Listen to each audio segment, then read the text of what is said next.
Welcome, Tim and Joe. Hey, Dan.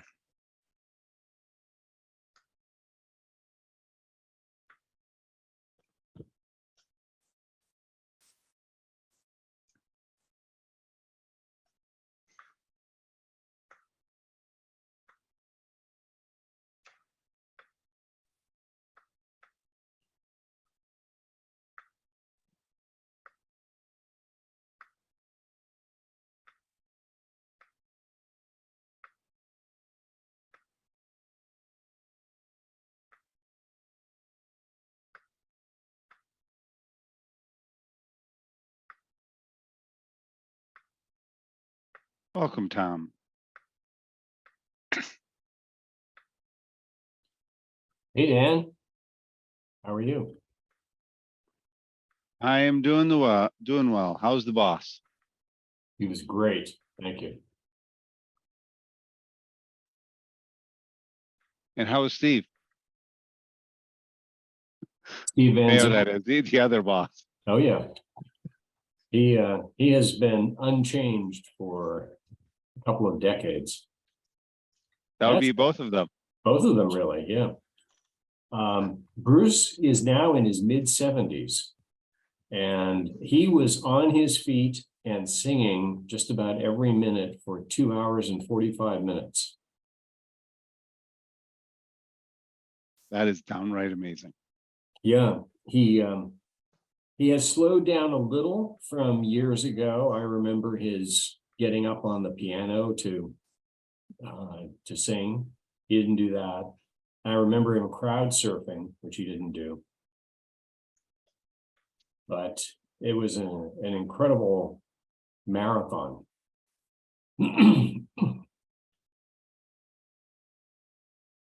How was your meeting? Our meeting was good. I'm not sure if you had a chance to review the minutes, but there are 4 pages of detailed minutes. Okay. There was a lot of really good feedback. And a lot of good input, and we've heard from additional people since that there's a lot of interest in discussing the bylaws and figuring out what the scope of the bylaws really should be. Mhm. That was a significant part of the discussion. Okay. And it comes down to there's no way to really keep this scope particularly narrow, but it doesn't have to be super broad either. It will kind of have its own legs. Mhm. So just waiting for one more member, then we'll have quorum. Heard from 2 members that they are unable to join us.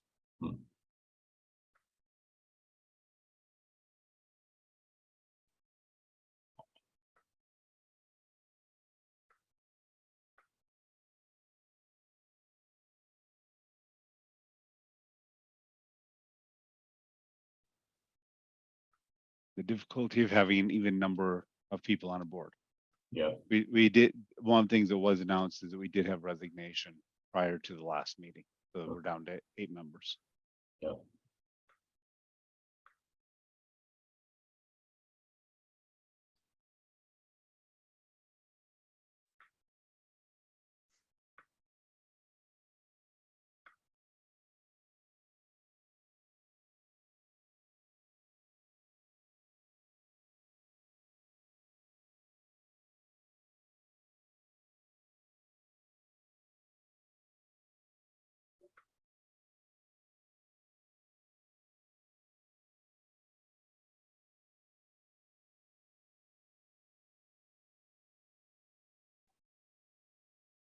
So I can honestly say where you were sounds like it was actually much more fun than being in a meeting with all of us, as enjoyable as we are.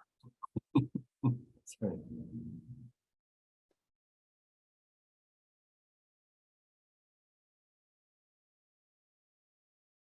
Excellent. Welcome, Catherine. Catherine, you make 5. We now have a quorum. So first order of business is we get a volunteer to take the minutes for the meeting. I'm happy to volunteer. You just might need to remind me what are the essential components that go in the meeting notes. First, thank you very much. Much appreciated. So essential components is who is here and or who is not here. In addition to that, it needs to have the location, such as by Zoom. The topics that are discussed in a summary fashion does not need to be a transcript or anything along those lines. And a record of all votes taken, since we will only take a couple of them, that they are by roll call and the results. Am I missing anything, Tom? No, that's good. Okay, with that, we'll call the meeting to order at 7:03. I anticipate this may be a relatively short meeting, at least for this committee. So first, thank you for joining. Appreciate it, everyone.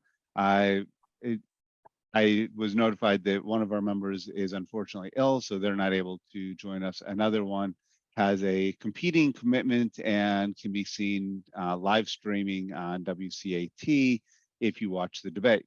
So that's where two of the other members are. And the last one is probably looking for technology to join us as soon as he can. So with that, public engagement, Tom, you'd qualify as obviously a member of the public if you wish to contribute in that way. Yeah, I waive my rights, thanks. Amongst the few rights that you'll want to waive. Okay, with that, it brings us over to the minutes. So Ann Santos took the minutes of the last meeting. They were quite detailed. The last meeting was a long 2-hour meeting, but it was very productive in my opinion. I think minutes do a good job of showing the results of what that discussion was. There was a lot of public participation, and so it was greatly appreciated. With that, we have a motion to approve the minutes, and we'll have further discussion of them. So moved. Lucy makes the motion. Second. Tim seconds. Got that, Catherine? Catherine is all over this taking of minutes. She's going to take on a new role for us with this meeting and probably get summoned for future meetings as well. Just the way that this tends to work. You do a good job and you get stuck with it. Okay, so with that, we've got a motion made to approve the minutes as they are presented and been seconded. Any discussion on the motion? Any discussion on the minutes?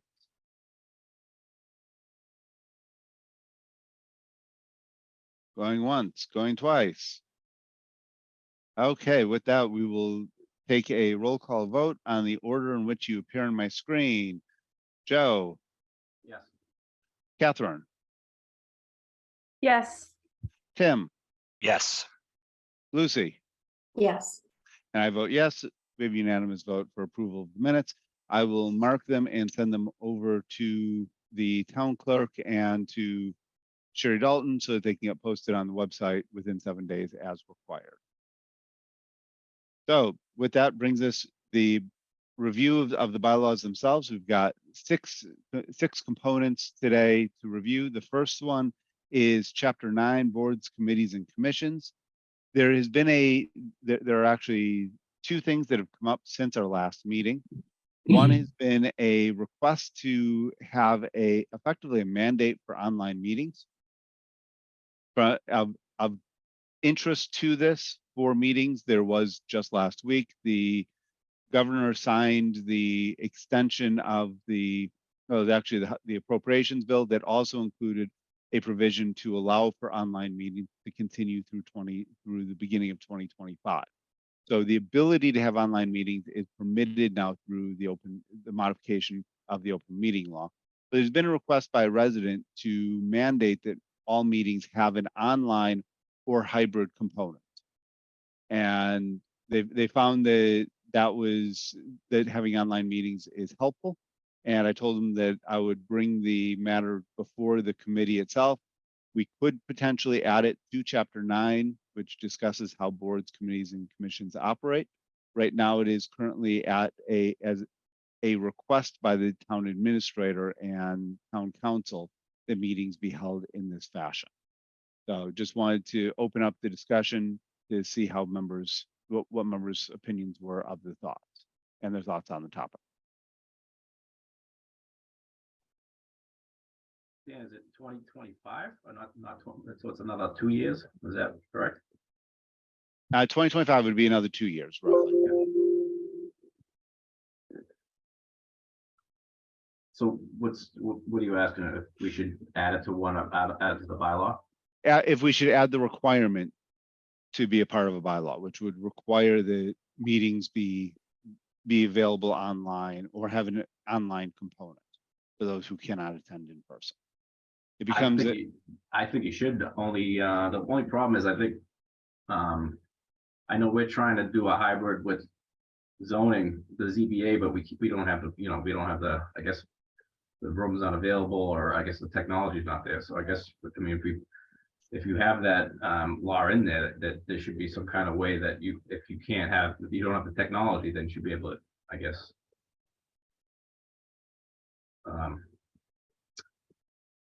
Like, I don't know. I mean, if you have that, yeah, the hybrid, I guess I'm talking about the hybrid, I guess.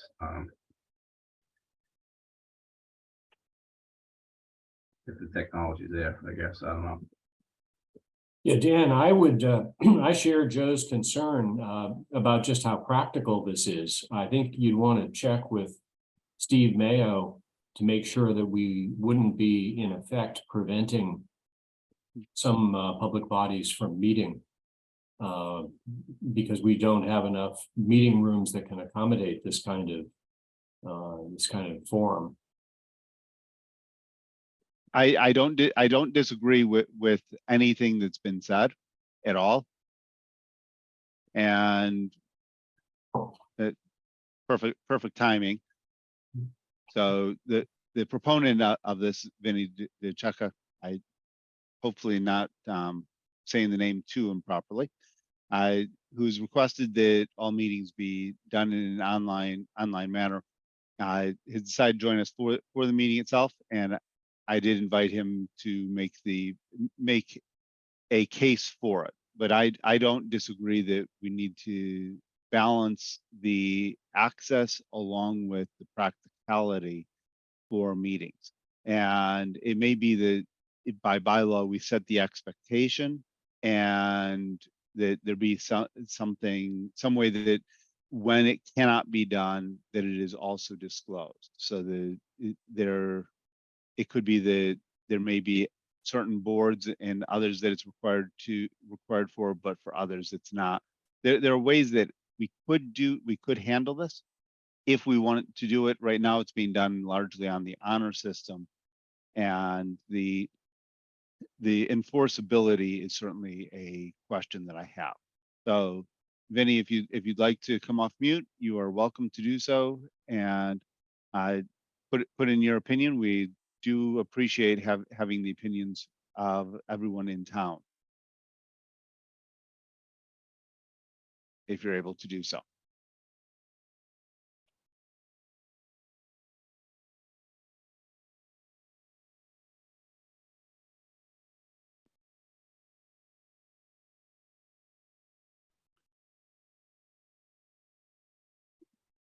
So I will mention there is a bill filed that was filed by our state senator, Jason Lewis, on behalf of another resident of another community, that would mandate that all meetings be held in an online fashion. And that meeting has been, there's a parallel provision in the House that has about 8 sponsors on it. And again, those would mandate it for all municipal bodies. There are other components in the state legislature that are similar that would make it so that it becomes optional. And if we want as a body to have a recommendation to the state, we can certainly do that. We are under no obligation to take any action on this, but I did want to make sure that the issue is brought forward. There are committees that have not availed themselves of the technology and do not have an online presence. Namely, subcommittees of the school department do not hold meetings by Zoom very often. Several of them only hold meetings in person.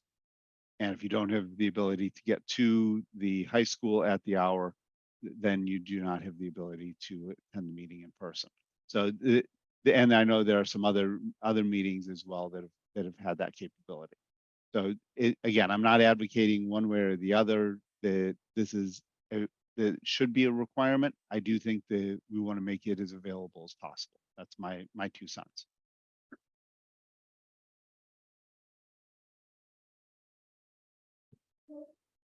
Do you know why the committees that haven't been meeting online have been meeting online? Has it been sort of a capacity technology issue, or is that just the preference of the people running the meeting? We have not, to the best of my knowledge, the town has not reached a technical capacity. There are several different online meeting accounts so that several online meetings can occur simultaneously. And the town has the ability to quickly and easily get additional licenses for that purpose if there was a capacity problem. But I've not seen that is actually a cause of a problem. For those that are doing it in person, I think that it's really been at the discretion of the chair as to how and where they're calling the meeting.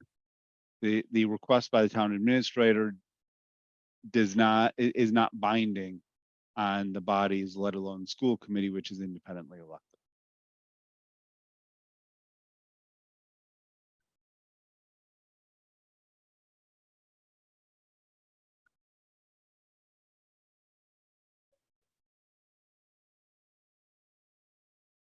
Any other thoughts?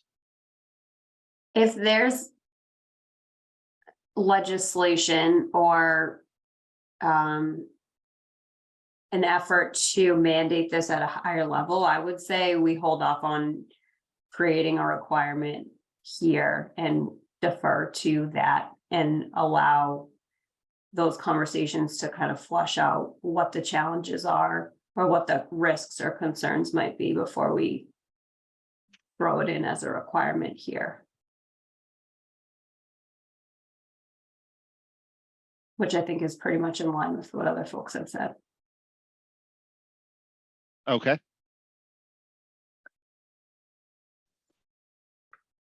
I'd probably lean to not necessarily, sorry, Catherine, not necessarily make hybrid meetings, but maybe some committees like the town council and the school committee meetings should be recorded electronically, probably folk, maybe something like that. I definitely, potentially would support for certain committees, maybe not all of them.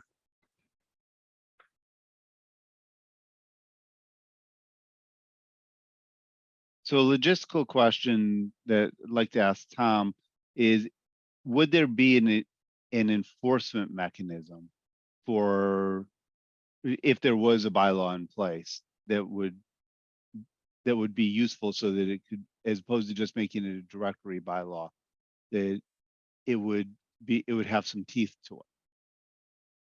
Well, excuse me, I think that if the bylaw required that any meeting at all or any meeting of a particular set of public bodies had to be done remotely or in a hybrid fashion. And I think the enforcement would be that if you hold a meeting otherwise, it's an illegal meeting and the results don't count.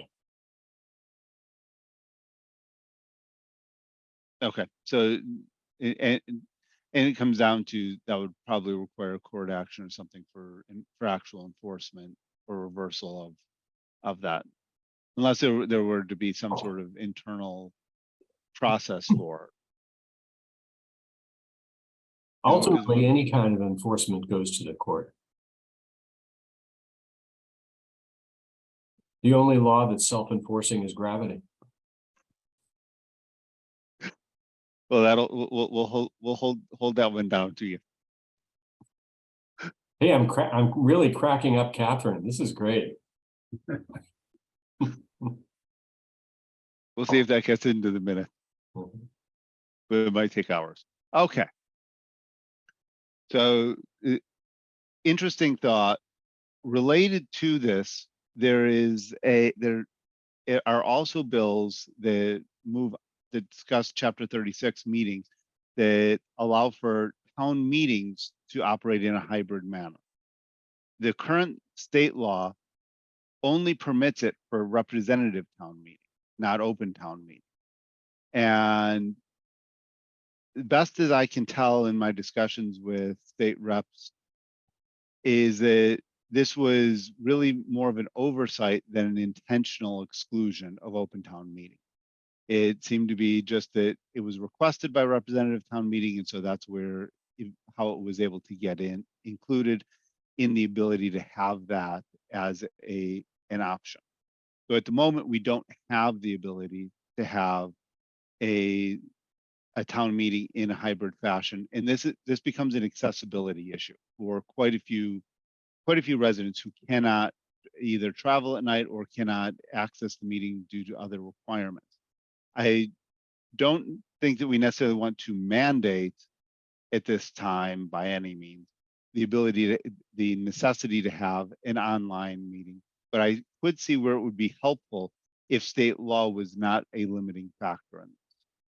And so along these lines, I would move that we take as a body a position to request the state to allow open town meetings to meet in a hybrid configuration, should we so choose. So that way it would then be up to the town to have the option, and that we could then entertain appropriate discussions with the moderator and so forth as to how to handle that particular situation. It's no longer novel, it's no longer new, because representative town meetings are currently doing this.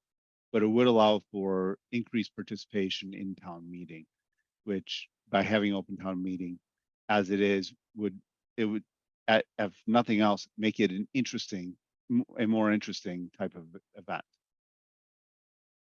Dan, are you at all concerned about the possibility of fraud? It seems to me that if you've got a representative town meeting form of government, then say there are maybe 50 individuals who have a right to vote. And those 50 are all known and likely to show up at any given meeting. So it's unlikely that anybody else is going to pretend to be one of those members or get away with it. But there are something like, I don't know, 15,000 registered voters in Wakefield. Only a tiny fraction of them show up at an open town meeting.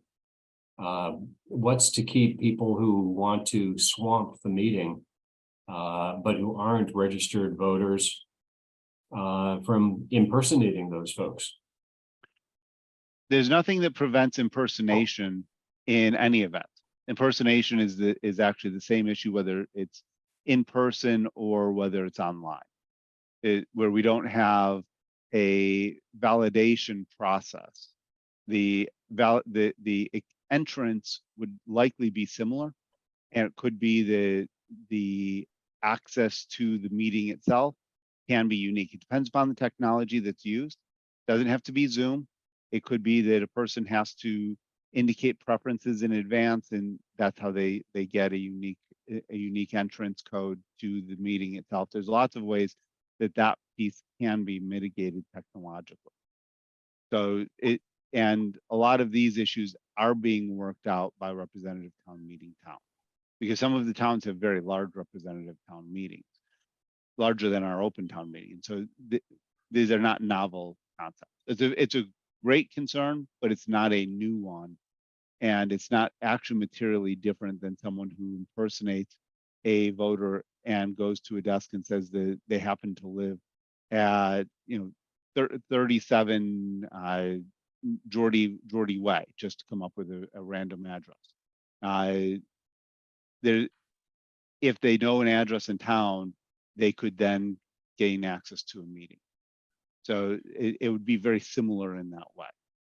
But right now, and for quite some time, this has been an open issue where people who do not have the ability to get to a location of a town meeting, whether it's at the high school whether it's at the Galvin, especially when the transportation options in town have become more limited, the T is no longer offering things.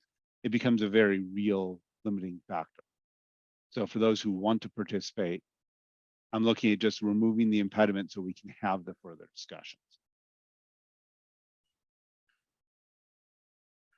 We were told, and you may remember this, Tom, from around 2018, I believe it was 2018, when I proposed that the town allow for online meetings for all boards.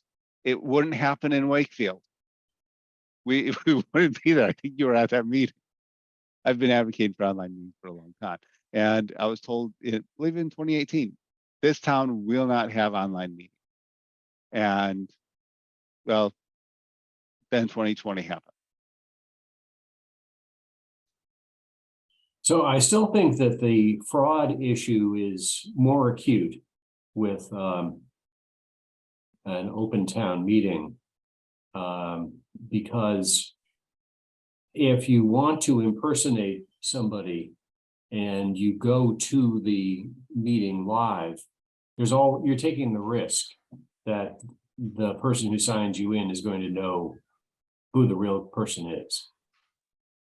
And on the other hand, if you just sign in from an anonymous account, well, who knows? Who's to say that you're not the voter? Again, there are protections that can be put into place that are not materially different than are used for other processes, let alone other online processes. There's not a materially different than many other processes that do online access. And the fraudulent voter who shows up and takes the risk that the fraud will be detected has to further worry that there's always a police officer present at every town meeting. And that's no different. It still have the same risks. No, it's a different risk, because then you may be unmasked at the town meeting and there's a police officer there who has the power to arrest you. Whereas if you can find some kind of more or less anonymous way of accessing the meeting, one, who's going to be able to determine that you're not the voter? And two, if they do suspect, there's nobody there to take you into custody. Yeah, you just shut your computer off, log off, right? I'm sorry, what's that? You would just log off if you were caught on Zoom. Yeah. Again, you're assuming that it's a Zoom platform, and there are many platforms for this purpose. There are ways to handle and mitigate the risks. There are quite a few technologies that are in place specifically to manage these components. You can never eliminate the impersonation risk in person or online. And where we're already doing many components online, we've proven that the risk is de minimis. We've had people even in these meetings that have caused issues from time to time. But it's a very low risk that the ability to allow people to legitimately have access, I think, outweighs the very small risk of undetected fraud. And again, there are a lot of processes that can be put into place to do some protection. You can have unique components, you can have keys that are given to people, you can have a validation process in advance so that you can't just show up without pre-registration or other components. But those would be discussions that Wakefield and the other towns that have open town meeting can then entertain, as opposed to right now, we can't even, those discussions are completely theoretical, where we're barred by state law from even considering it in any serious way. And the representative town meeting, the meetings that have been done by representative town meeting have been quite successful. And I've talked with representatives who've participated that way. They said that the meetings are actually more successful and more meaningful in the hybrid form. Those who want to attend in person can. Those who have reasons why they cannot show up, such as infirmity or otherwise, can still participate and do their duty appropriately. And this would allow for people to have that ability as well. As we know in practice, most people who attend town meeting are there to listen, learn, and vote, and their participation is usually limited in that way. The way that the meeting and so forth would be moderated would again be something that would be addressed with the moderator. But those are discussions. I think they're all valid issues, but I don't think that those should preclude us from requesting that the state allow us to pursue that to the extent that we find it valuable.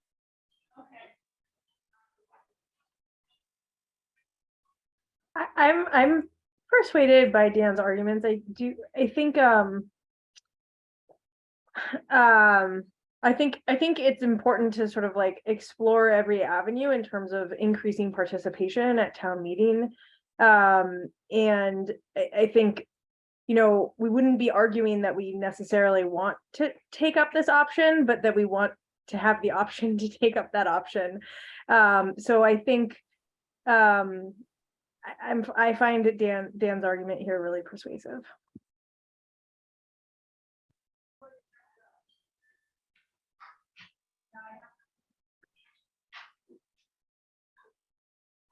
Eric, any thoughts? Well, we've had this, can you hear me? We can hear you. We personally had this discussion for about a decade and a half ago. And I wondered about the cost of doing all the mechanics, the electronics, and that cost has gone down as I've seen in my years of being an electrical engineer. And the other thing is the possible fraud of going from someone else using the thing, and I'm still unpersuaded there. But I'm still, I would leave the topic open, but I may vote against it at present. But so I'm between there. You know, I'm in the cusp and haven't gone over the edge for it. But I know where I am, undecided.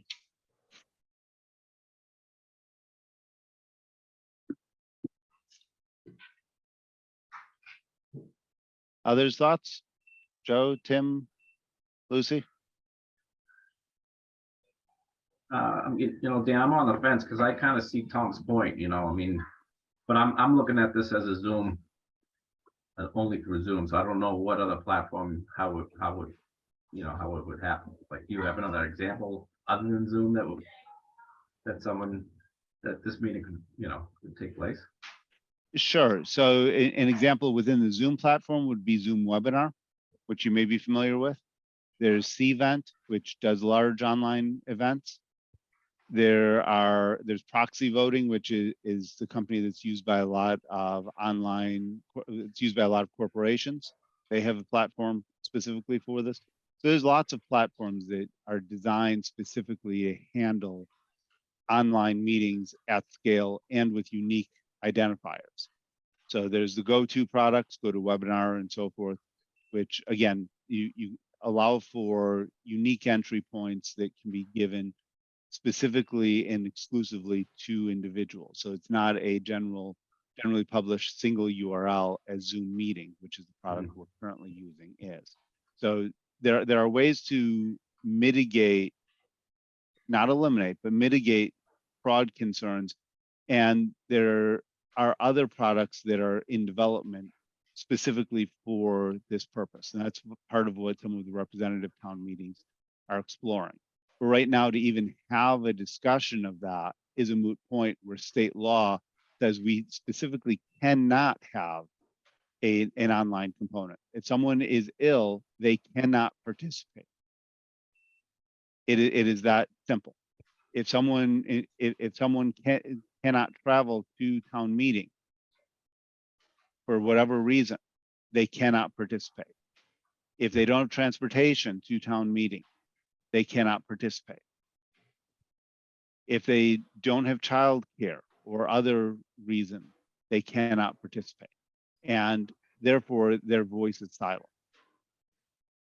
And the participation that most people want is really just to be able to vote. And that's where I look at this and say, the issues I think are all valid. And I think those are great things to have the ability to explore. But right now we can't even explore those. It doesn't make sense to try to explore a solution when state law precludes us from doing anything. Yeah, no, I agree. I mean, I've noticed, prior to the pandemic, doing the ZBA meetings, it was a lot less people coming to the meetings. After the pandemic, you would see some of the big cases, you would have 40, 50, 60 people on Zoom. So it did bring in a lot more people. Just having these kind of meetings online. So I just see, like, I don't know, for something like a town meeting, when there's 300 people at the town and then maybe another 200-300 people on the computers, to me, that's like, I don't know, it seems like to make that, I guess towns must be doing it, but it just seems like to have 300-400 people at a town meeting, another 200 people on the computer, just to try to integrate the two of them, But I understand your point. I mean, at least if you can get there, you can't get there and you have, access to a computer, then you're able to at least watch the actual meeting. So, Because right now you can watch it, but you can't vote. If you have technology, you can watch it provided you have access to a WCAT stream. It's a little bit delayed, but Mhm. you can potentially watch, but yeah, again, if you're not able to be there. And the specifics of what would be allowed and how that would work would have to be something that would be discussed with the moderator and based upon available pieces. But to have those discussions, we first would have to get over the first hurdle, which is the state law preclude it. Otherwise, if we try to say, well, this is how we want to do it, and there's no state law that permits it, it's really a moot point. I think, Tom, you've taught me the legal term for that is a nothing burger.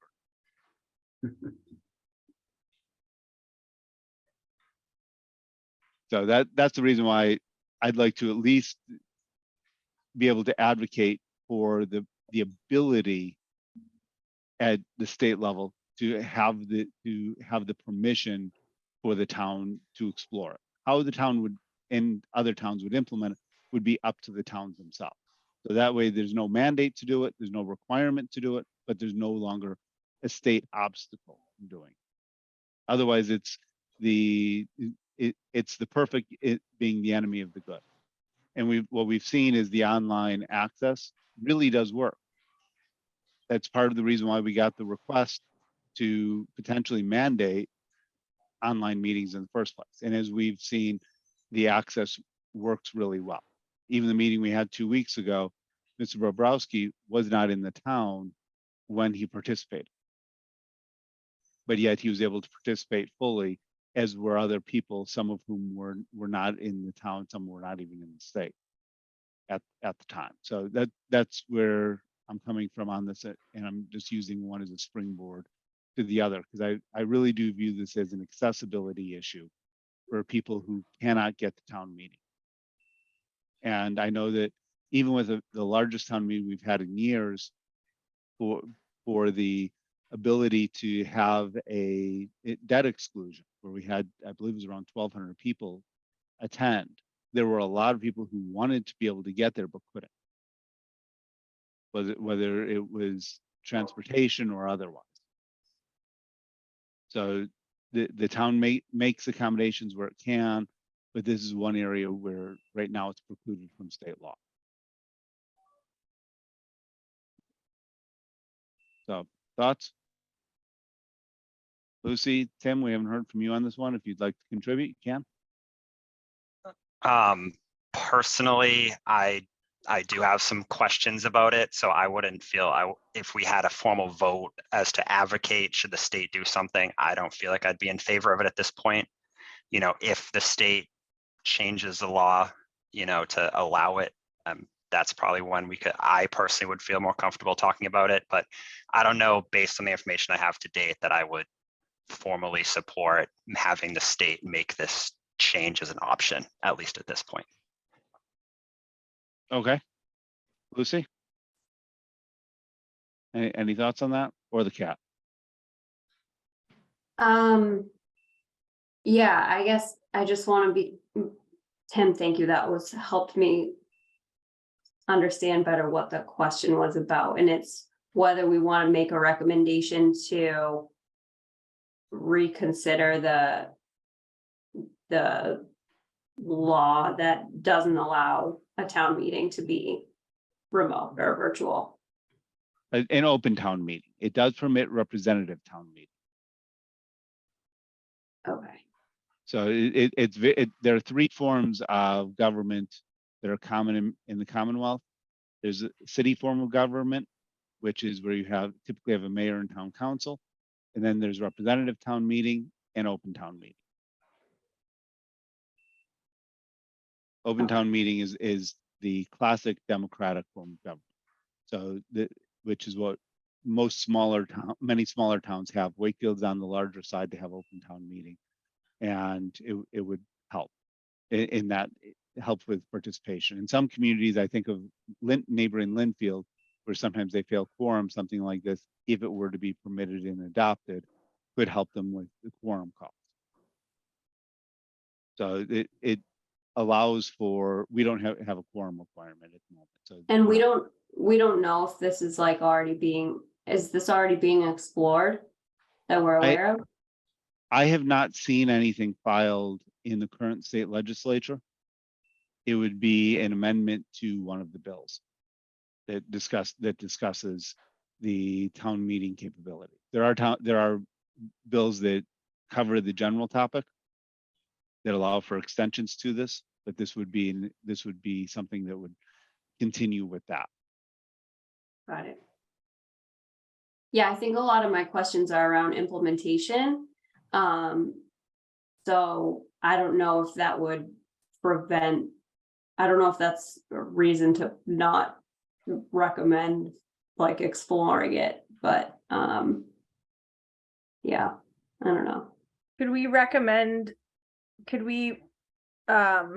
weigh in support of the legislature, like exploring this more, or I don't know, like creating a committee to understand what it would take to effectively do open meetings in a virtual or hybrid fashion?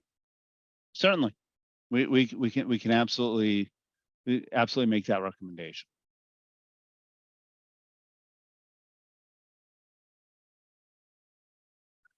But just to be clear, there's no specific motion on the floor right now. I just want to have an open discussion about it so that we can figure out, and I think this is the first part of a discussion that will probably be a little bit bigger, so that we can just start thinking about, do we want to advocate for access in that way?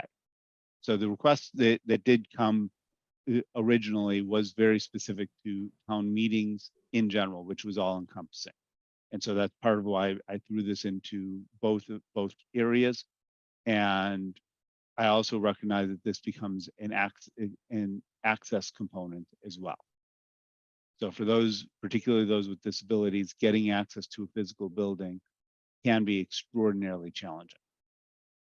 So in the online world has opened up many, many doors for people who have physical infirmities and physical limitations.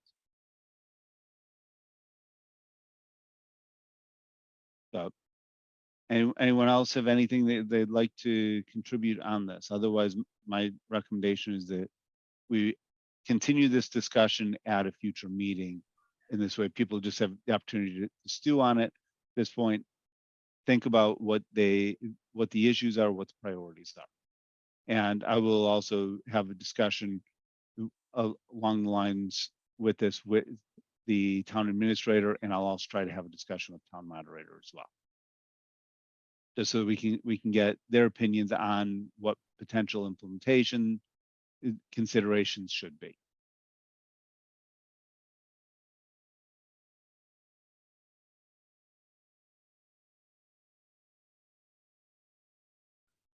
Any other thoughts?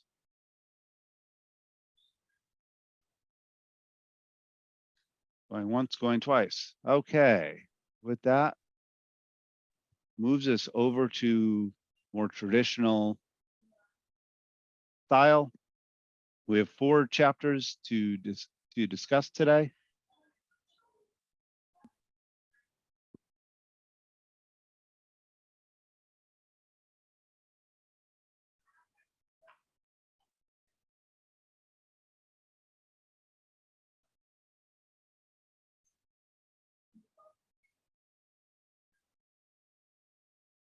Just setting up so I can see everyone, and you should be able to see my screen as well.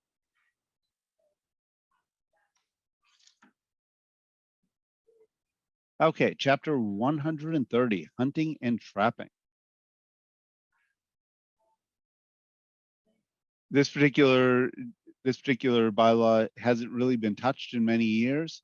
As much as we might want to talk about steel jaws and what the limitations are, this is not for humans, just to open with that. Despite what you might think of certain individuals, hunting and trapping is not for people. So it's a short section. Article 1 is on traps. Use of steel law leg hold traps are prohibited. That's basically for capturing beavers and others with a metal trap that closes, and it's generally considered to be very cruel to most animals.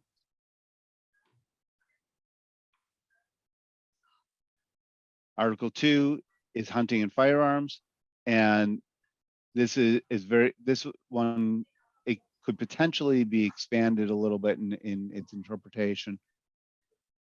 Basically, firearms, you shall not hunt or discharge any firearms unless permission is granted. And if someone is doing a defense of life or property, or an officer acting in their duties, they're allowed to use firearms. Effectively, it's saying that a person is not allowed to shoot for pleasure unless they have permission from the chief of police. It prevents people from having their own gun ranges and other components, is my understanding of it.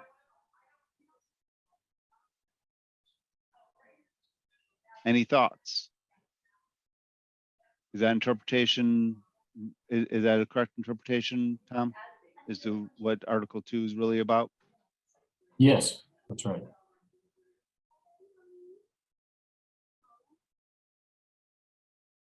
Any thoughts on 130? Just a thought. I remember when this bylaw passed, stopping hunting and firearms in the 50s. And that was because people were still trying to hunt in the Montrose area. And of course, that was soon to be built up. So this bylaw is necessary. Thank you. And it was amended, as noted, in 2018. There was some minor language changes. Some communities, just to put it out there, some communities have created more restrictive types of legislation at a local level, especially as it relates to firearms. I'm not confident that Wakefield wants to try to go down that road. Politically, I think that becomes a very difficult thing to get past at town meeting, if nothing else. So with the various things that have happened in the news, this is also a very real issue. So just want to open it up if anyone has any thoughts on this.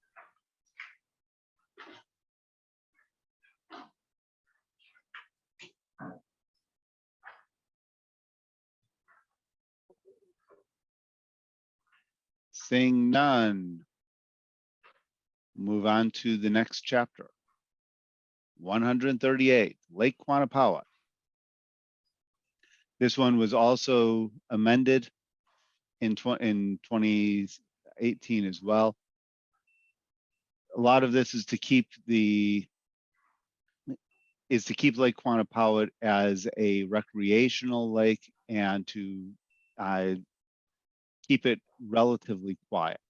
I say relatively quiet because amongst the things that have happened over the last 10 years is there has been an increase in the number of very loud water radio craft that have been zooming along the lake, as opposed to regular motorboats. So the purpose of this is that there should not be any houseboats. That's section 1. Section 2, is it all power driven craft? If there is a motor on it, it has to be kept at least 150 feet away from other elements. Just as important on here is that there's a limit of 10 horsepower. So if someone does want to take a little boat out for fishing or something along those lines, they can, but it has to be a very small engine. You're not going to get a speedboat. You're also not going to get a jet ski or something like that that has a significant amount of power on Lake Quantico. While it's not a particularly large lake, the idea is to try and keep the lake reasonably quiet. No cigarette boats? What was that? Said no cigarette boats. Unless they're the size of a cigarette box or carton. Other thoughts on this? There was a discussion years ago about trying to reduce the number of horsepower, but in practice, this seems to have been pretty effective in and of itself. The biggest issue that I have continued to see is how to handle the very loud radio control boats that go on there. I'm not sure, one, if we want to regulate them, or two, how that's being done. Tom, are you aware of any communities that have successfully addressed those issues? No. Okay, and because the other side of it is, being a lake, you would then have to go before the state commission that governs all lakes and public waterways, and that becomes another issue in and of itself.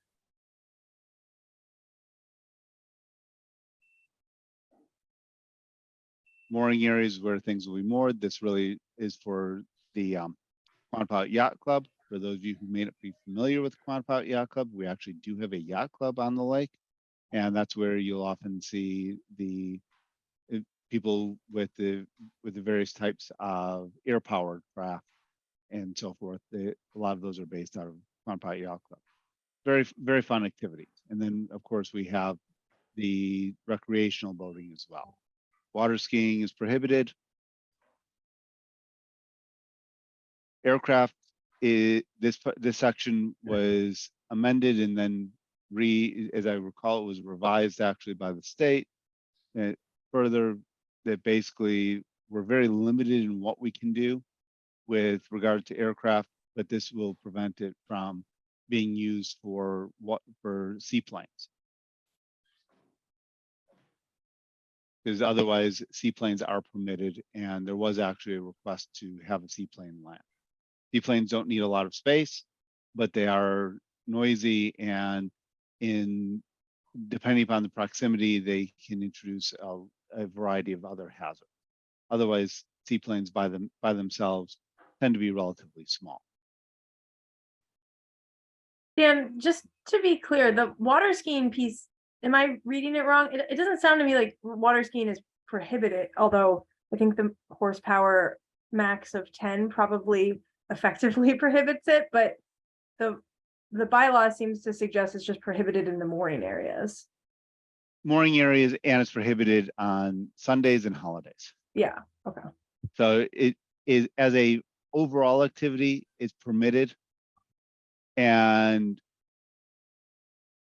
we could make it so that we could expand it, but making changes here, and at least in my opinion, would be a solution looking for a problem. Yeah, no, I don't think we need to, because I also think you can't water ski with less than 10 horsepower. I just Googled it, you need 90. So I don't think we need to address it. It's just you were describing it as a prohibition. I wanted to make sure I was reading it correctly. In the mooring areas, which will encompass almost anywhere that someone would want to do it. So it becomes a practical limitation. Combined with the 10 horsepower, it becomes very, very practical in limiting. Unless, of course, you've got a squirrel that's on the back of a water ski that's connected to a radio controlled boat. Dan, this, Possibility. this brings us back to the law of gravity, which is if you're water skiing at 10 mph, you're just going to sink. That works. So all high-powered craft are prohibited. The definition of high-powered craft is some of these older definitions. Again, the 10 horsepower limitation is accepted. I don't think that we necessarily want to change this language, but we could. Any changes to the section will have to go before one of the state committees, one of the state commissions.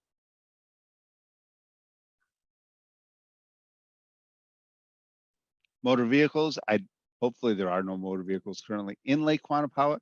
If they are actually in violation of the bylaw.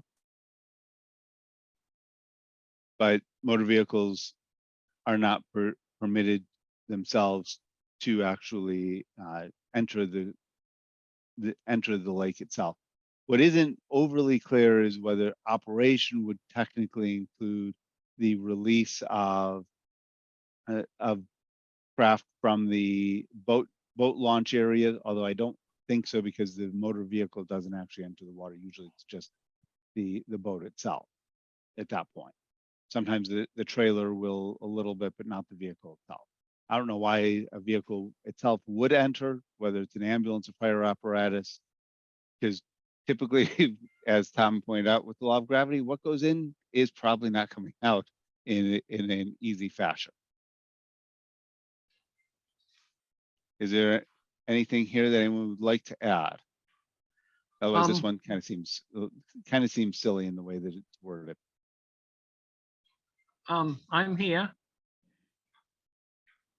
Okay, Dan? Yep. I remember automobiles on winter lakes in southern New Hampshire. And I wouldn't put it past my brother to have tried to drive onto Lake Quannapowitt. And when he was immature. So it's still a useful thing because winter also has had thick ice in my lifetime. Thank you. Thank you, Eric. Thank you for the reminder that the lake can freeze over, although it didn't really freeze hard this winter. It does have the ability to freeze over, and I suppose someone could do this, and this would be a prohibition from that. Realistically, I would not want to ever see a fire apparatus on wheels, even if the ice were fairly thick, try to go on Lake Quannapowitt, because again, law of gravity does not bode well given the weight of the vehicles themselves. But this would be at least a way to ticket someone if they were to go out on it with motorized vehicle. I suppose that this would handle anything that's registered. It would not actually at that point preclude people from doing, a bicycle or even a motorized bicycle that doesn't qualify as motor vehicle under MGL 90 section 1. So there are pieces, but it would prohibit joy rides and immature people by bylaw from doing it, whether they ignore the bylaw or not. At least there's consequences. So Dan, I do know people that take snowmobiles across the water. I don't know if that should be added or not. I mean, I don't think it's ever been done in Wakefield, but I do know people that do take snowmobiles. They race across lakes to see if they can make it from one side to the other without sinking.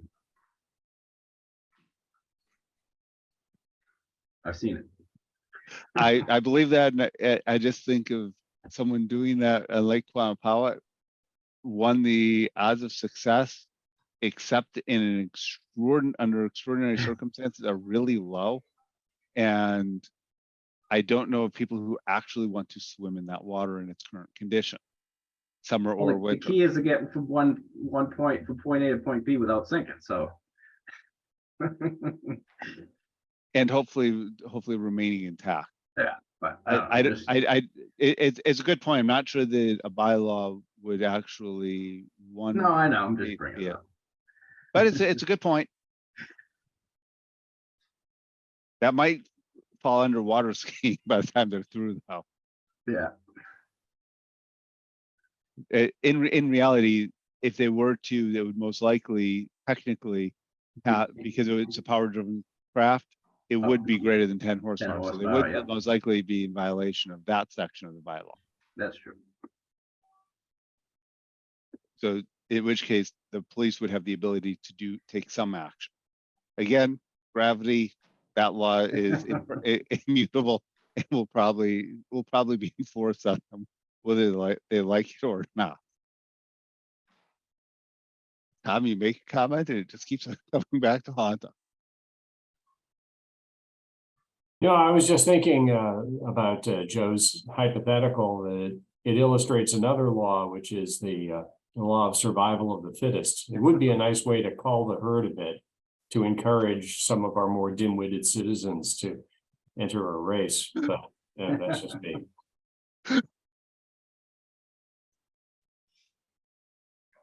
I'm not going to ask the definition of dim-witted citizen. Okay. Any other discussion on chapter 138? I'm not hearing any changes being proposed to this. Moving on, chapter 142, licenses and permits. This has been changed a few times. The purpose of this really is to handle people who don't, it's really for delinquent taxpayers. It used to have some other pieces to it, but those were largely removed. The delinquent taxpayers is the ability to do, my understanding is that it's the ability to do a collection of delinquent taxpayers, so that if someone just doesn't pay their taxes, there is the ability to potentially go through and prevent them from having other enjoyments of being a homeowner. Is that a reasonable summary of the purpose of this? Yeah, I agree. So this was updated in its language in 2018. Specifically used to, it had an older title in here. The tax collector is the one who's now responsible for determining the licensing authority. So if someone is delinquent on their taxes, they can actually have licenses and permits denied. Joe is someone who's been on the ZBA. I'm not sure if this issue has come up at all, if someone has asked for a variance or a permit and it's been denied because they are on a list of delinquent taxpayers. No, but as a contractor that pulls permits, I know other towns make you go to the tax collector to get signed off before you can even file for a permit. And make sure your water bill's paid, your gas bill, your taxes and all that.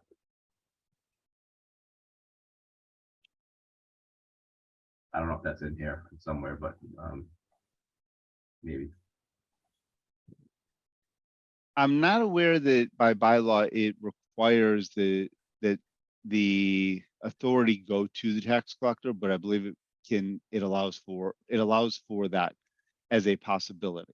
The actual operation of it and the mechanics of it are left up to the town administrator and the tax collector to really determine.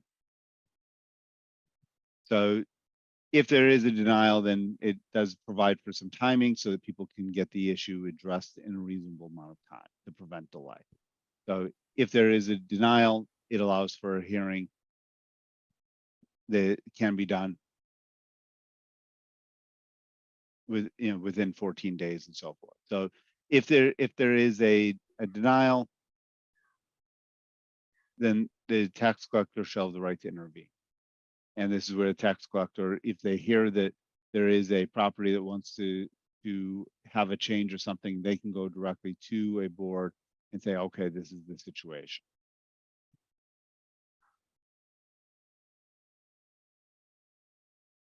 My understanding is that this could even be extended to other authorities, but it's not mandated to, so it could even be given to, say, the town clerk for dog licenses, and a person who doesn't actually have a dog license then becomes in violation of yet another thing, and that can cause additional fines and penalties that a person, if they're willingly delinquent, might cause them to come out of being in arrears. For someone who is delinquent for a reason, just not having money and is having problems, it may just add to the unfortunate situation that they're in. But I don't see anything in here that's requiring that type of communication. It's really a permissible item. Tax collector can take action, but is not required to do so.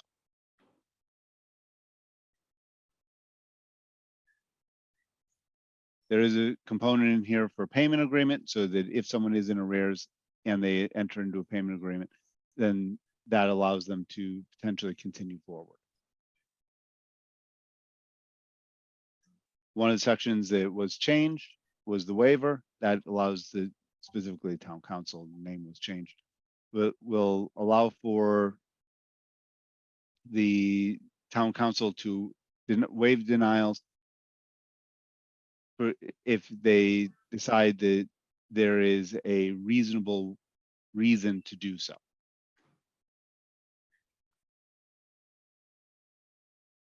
And I think the idea behind this is that if say a property owner is in arrears and the lessee then goes for a permit, say for a restaurant, the permit may be denied to the restaurant because the owner of the building is in arrears, and this allows for a waiver of that by the town council. I think that that's the scenario that was envisioned when this was originally put into play. So that where you have landlords and so forth who may or may not live in town, but may be in arrears, where the tax collector may say, no, we don't want any permits issued. You have a third party that then gets injured. Is that one of the realistic scenarios? And Tom, do you know if that's ever been done? Well, I know that that's, I would say that is the rationale. We don't want to punish the tenant for the sins of the landlord. I don't know that this chapter has been used much at all. Hopefully the tax collector is so good that there's no need to. And the reality is, I know our tax collector is quite adept at collecting things and entering into payment agreements with those who are in arrears and are having financial difficulties, and that those payment agreements would become the waiver. But it at least gives a tool for them to prevent it. There are some specific exceptions to this, the things that cannot be withheld, such as bicycle permits, which are not currently issued in the town, sales of certain things, children's work permits, and so forth. Actually, dog licenses specifically are in here, so those must be issued.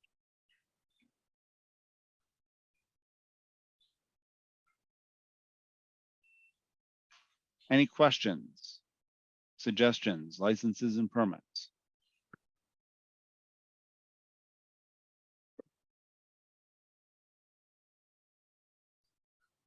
Please note there are no listed exceptions for those who may be in the practice of, say, law. So Tom, make sure that everything is up to date. You want to make sure that you're able to continue your practice, even though your office may be in Linfield. Hey. Moving on, Chapter 143, fingerprint-based criminal record background checks. This was actually updated fairly recently. You'll note it in 2021. And this was updated at the request of the chief of police to limit who actually has to get fingerprints. So the purpose of this, there were some other minor changes that were made in 2018 to language, but most of this is who needs to get fingerprinted and checked. Fingerprinting is a fair amount of work for the police. They're the only ones in town that are authorized to do the fingerprinting. They already have to do it for anyone who is applying for a gun permit. Although the way that is worked has changed in the last couple of years since the New York decision was New York state law was thrown out by the Supreme Court. So there have been, the ability to do denials is a little bit more limited. But anyone who's requesting a firearms permit has to get ultimately fingerprinted by the police. That becomes a bit of work. Because they collect digital fingerprints, the fingerprints remain on file. So they don't necessarily have to regain multiple sets of fingerprints, but it's still a fair amount of work for the police. There are, at the moment, only 5 types of people that are required to have fingerprinting directly. Hawkers and peddlers, those people who are selling goods. The liquor licensee, which is not which is the holder of the license itself, not the individuals who may be operating the register.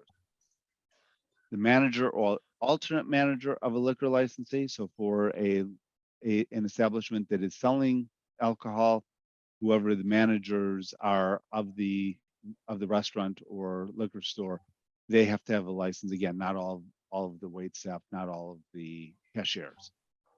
Solicitors and canvassers. This is one that has been subject of quite a bit of discussion over the years. This is for people who are going door to door.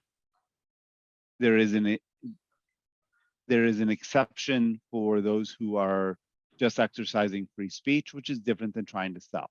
If they are selling something or trying to canvass and get voter preferences and things along those lines, as opposed to advocating for, say, a particular religion or something something similar to that, they are required to be registered with the police and carry their identity where it is readily visible. And to get that identity does require that they go down to the police station in advance, get fingerprinted, get ID. If you do see people, this tends to happen during the nicer months, you can remind them of this actual requirement. This is really for to have a level of potential safety for the town. There isn't too much of a penalty for a violation. It's similar to other penalties, but when people aren't aware of this becomes a way to help get people who just come into town, try and sell things, oftentimes with nefarious intent. If they have a legitimate intent, in many cases, my experience has been that they see and are aware of this law. We're not the only town that has it. And the last one is those who are selling ice cream. Now it's unclear whether an ice cream vendor also includes push carts or whether it is really just intended for ice cream trucks. I'm not sure whether we often see someone who's selling things like Richie's slush, whether that would consider to be an ice cream vendor or not. That may be subject to discretion of the enforcement authority. Any thoughts on who and anyone on this list? I have a thought. Okay, Go for it, Eric. I would add number 6, candidates for public office. And there's a small degree of seriousness in that.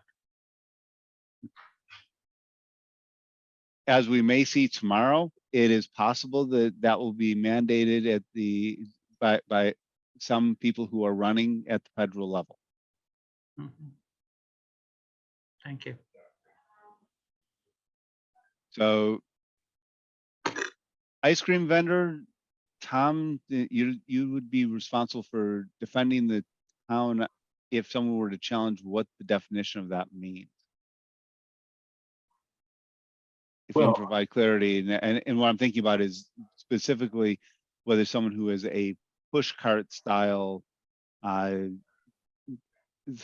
selling, such as we often see, Richie's slush, and whether it's not technically ice cream. whether it would also count. I think this is referring to a particular kind of license that's to be issued under state law. So I don't know off the top of my head whether the state definition of ice cream vendor is broad enough to include slush. But whether it is or it isn't, we're governed by that law. Okay. Another question? Sure, Eric. Um, can you go door to door selling marijuana or a marijuana product under the guise of being a vendor? I don't think you can. I think you can only sell marijuana from a registered marijuana establishment. Okay. And in Wakefield, the only such establishment would be for medical marijuana. And it would have to be in a specific zoned area, as I recall. Yeah. So someone who would do that would potentially be in violation of a variety of different components, including that they most likely would be a solicitor without a license, unless of course they had a license. And when they went to the police and just tell what they were selling, I'm not quite sure how that would be received, but I'm speculating not well, because they might have too much in their possession for personal use when they're actually selling. If someone were to try that, there are some limitations. Good question. Other thoughts?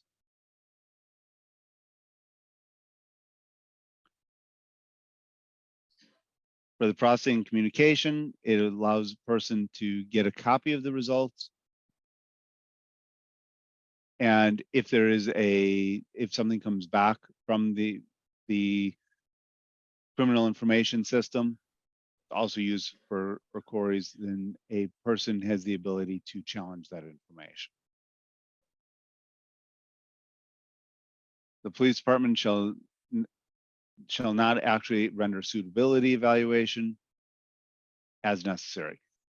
They are required, and this was one of the changes that did take place, is they shall render to the licensing authority, usually this would be the ZBA, its evaluation of applicant suitability for occupational activity. So this becomes actually a requirement, and they can give an opinion. It does not necessarily have to be favorable or unfavorable, but they shall indicate whether the applicant has been convicted of any crime that bears upon the suitability.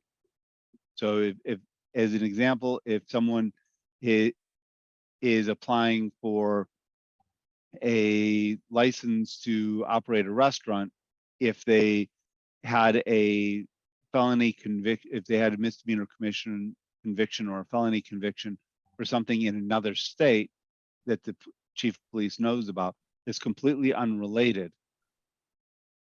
it does not necessarily have to be reported on, but it can be, and it may be something that bears on the police department's opinion. And if it does, then it needs to be revealed. That's my understanding of what this is about. It allows for the police to make a determination, to give information that comes however they learn it. It's including from other states. So they may actually learn about something. It doesn't come back from the Massachusetts department, but it does come back from another state.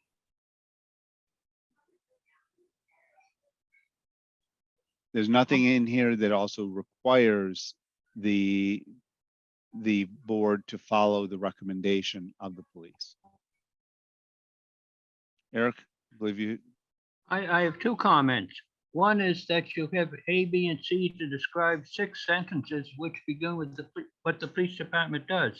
So it might be just one list of 6 things. The other way is to look at A refers to transmitting to the state police, B is working with the applicant, and C is with the licensing authority. So A, B, and C may make sense. You could rewrite it to be 6 separate sentences with bullet points for each, but that's just providing work for lawyers. The I good news, we've presume. got a lawyer. We've got a lawyer with us. Yes, and not looking at me. Yes. Yeah.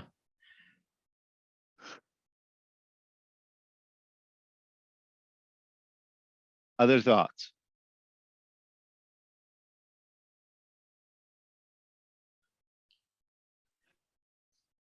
143.4 was one of the changes that did actually take place from the prior committee. This actually ensures that there's a timely responsiveness. The police department has 30 days with it from the filing of the application to submit their opinion. This way, the police department does not have a pocket veto ability because there is the requirement that they provide an opinion. Well, it had not been done, it had been contemplated.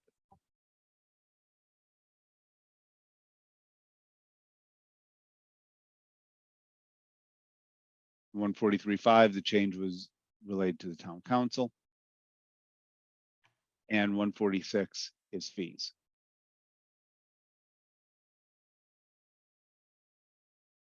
The fee itself is embedded here. This is something that we may want to revisit over time. Per the discussion with Mr. Bobrowski, he recommends that fees typically be pulled out of bylaws wherever possible and put on a separate schedule so that they can be updated without having to go to town meeting. That becomes there are pros and cons to that. So I just want to mention that this is something where we can take advantage of his counsel, and it does come up in other areas. Thoughts? There used to be a lot more requirements, a lot more categories for who would get fingerprinted. Again, the police department advocated for reducing that down. It used to be that people who owned auto sales and people who were applying for a variety of different things. I think fortune tellers might have even been listed at one point as having to be fingerprinted, although they should have been able to predict their answers. So variety of different components that used to be in the bylaw that have since been pulled to reduce the workload on the police department where there wasn't much benefit. Any thoughts?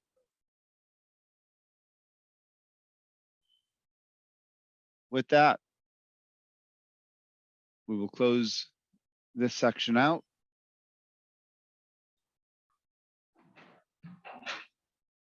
So upcoming dates. We got 3 things on the agenda, and then I'm going to add one element. So first, the town election. Town election is in about 3 weeks, Tuesday, April 25th. Please be sure to learn as much as you can about the candidates. Talk with candidates, figure out who represents your views the best, and please vote if you are able. Town election is something that is very interesting in Wakefield. It occurs at a time that there's typically no other state or federal elections. There has been discussions over the years about moving the town elections from April to, say, November, so you can get a greater plurality and greater interest of people at the polls, with the risk of diluting the issues. One of the reasons that it has been maintained that it's in April is that it keeps the issues hyper local, so that they really are local issues for that discussion. So please pay attention. There are several contested races, and they should be interesting. Our colleague Yan Santos is moderating some of the debates this evening, and they will be available on WCAT. Highly recommend watching them. I have no idea how it's going to come out, but I'm quite curious to see how people are running. A former member of this board is also running for school committee, so it will be interesting to see how the issues do come up. And then another member of the committee present member of the committee is running for planning board. So we do actually have a lot of interest from within this particular body. So please, again, talk with people, figure out where you stand on different things, and vote in favor. Encourage your neighbors to vote as well. Next meeting, I'm going to defer that one. Annual town meeting, Monday, May 15th. So in about 6 weeks, we have our annual town meeting, 7 o'clock, Galvin Middle School. We have several items that will be on the town warrant that we have submitted. I believe at this point it's 4 articles that we've formally submitted, 4 or 5, I can't remember offhand, that we've formally submitted for the town meeting. as appointed town members, we are required to be there. If for whatever reason you can't be there, please send me a note in accordance with chapter 36 for on town meetings so that we have a reason why you're not there. It just shows meeting that you are following by providing a good cause. Should someone ask, then the information will be available. So if you haven't put it in your schedule, again, Monday, May 15th, 7 p.m. Last item is next meeting. 2 weeks from today is among the most important days in this area. It's the Boston Marathon Day, sometimes referred to as Patriots Day, or the reason why tax day isn't going to be on the 17th in Massachusetts. Actually, it's not going to be on the 17th anywhere in the country. It'll be the 18th, principally due to Washington, D.C. also having a holiday that happens to fall. So the IRS office in Washington is closed on Monday, so that pushes the tax day to be on Tuesday. So we will not meet in 2 weeks. That pushes our next meeting to be Monday, May 1st at 7 p.m. That is tentatively going to be a meeting with Mr. Bobrowski. If people have a conflict with that, please let me know and we will reschedule that meeting. There's possibility that some people may be remote. I've already been notified of that. So that is likely to be the only meeting we have in May. If we have to cancel that meeting, we will skip meetings in May. The reason is 2 weeks after that is town meeting, and we're prohibited from actually having a municipal meeting while town meeting is open. So next meeting, May 1st. If we find that there's a reason to have a meeting before town meeting, it's possible that we would call a meeting immediately before town meeting at the Galvin. So just letting people know that can happen. Some other boards have done that in the past if there's something ministerial that needs to take place. Otherwise, our next meeting after that will likely be the first Monday in June. And pulling up a calendar, that would be June 5th. Which is likely to be the only meeting in June. June 19th, as you may be aware, is a federal holiday as well. So we're the committee that tends to get impacted by a lot of holidays. If we are not able to meet in May, again, we'll just push the agenda, including the discussion item with Mr. Bobrowski, to June. Dan, is there anything we need to be doing to sort of prepare for our articles coming up at town meeting, or are any of us gonna be speaking in support of them, or they just come up, they get voted on, and there's nothing we need to know or do to be prepared? It's a great question. So as the proponents of the article, the way that the process usually works, it's up to the moderator. But the way the process usually works is the moderator will announce the article, then ask the proponent, which will be this body. And usually I, as chair, would handle the presentation of the article, where I read a motion that will be made and published in a book, which basically says to adopt the article as presented or as written, or if it's a short article, to read the whole thing. But some of these are more lengthy. So there will be a motion that will be read, and then a very brief discussion of the reasons for the article itself, for the articles that we've put forth. My intent is to try and keep that discussion to less than 2 minutes per article. The more discussion that we tend to have on these introduces more complexity for these types of elements. If someone else would like to present any of the articles, I'm happy to have you present articles and so forth and be a part of it. And Catherine, we can have a discussion offline, because in your situation, we may need to get explicit permission to make sure that you're not excluded from town meeting just for different reasons.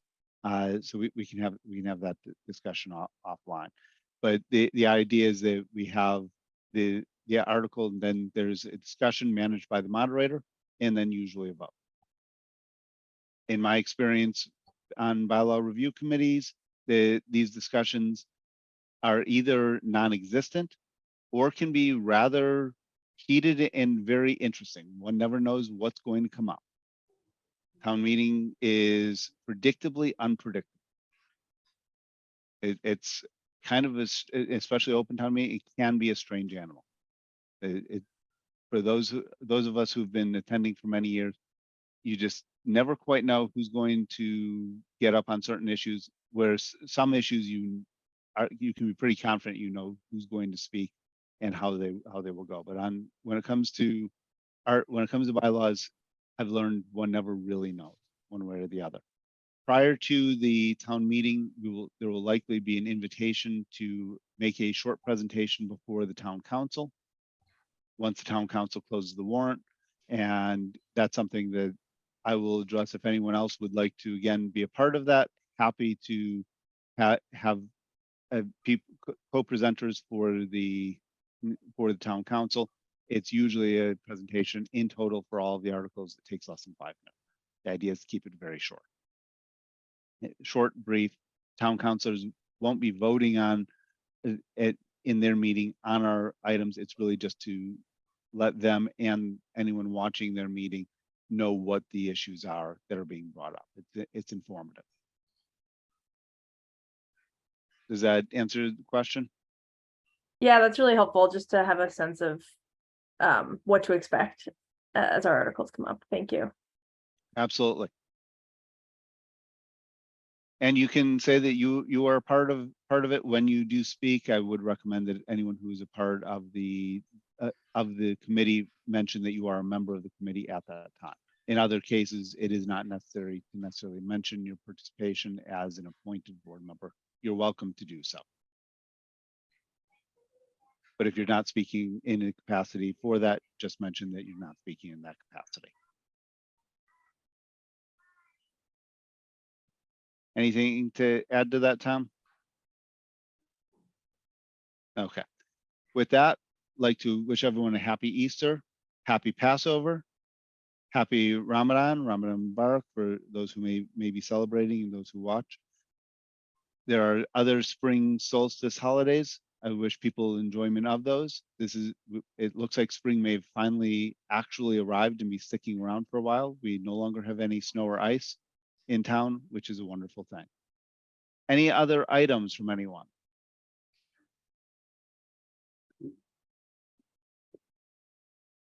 Again, thanks, Catherine, for taking minutes. And with that, looks like we're going to have another vote. Do we have a motion to adjourn? Motion to adjourn. Joe wants to get out of here first, so he makes the motion to adjourn. Do we have a second? Second. Eric is seconding. He wants to get out of the library. Okay. And we are happy to have you joining us where we can hear you and see you, Eric. So with that, we've got a motion made and seconded. I will call on you as your names appear on my screen. Joe. Yes. Catherine. Yes. Eric. Yes. Tim. Yes. Lucy. Yes.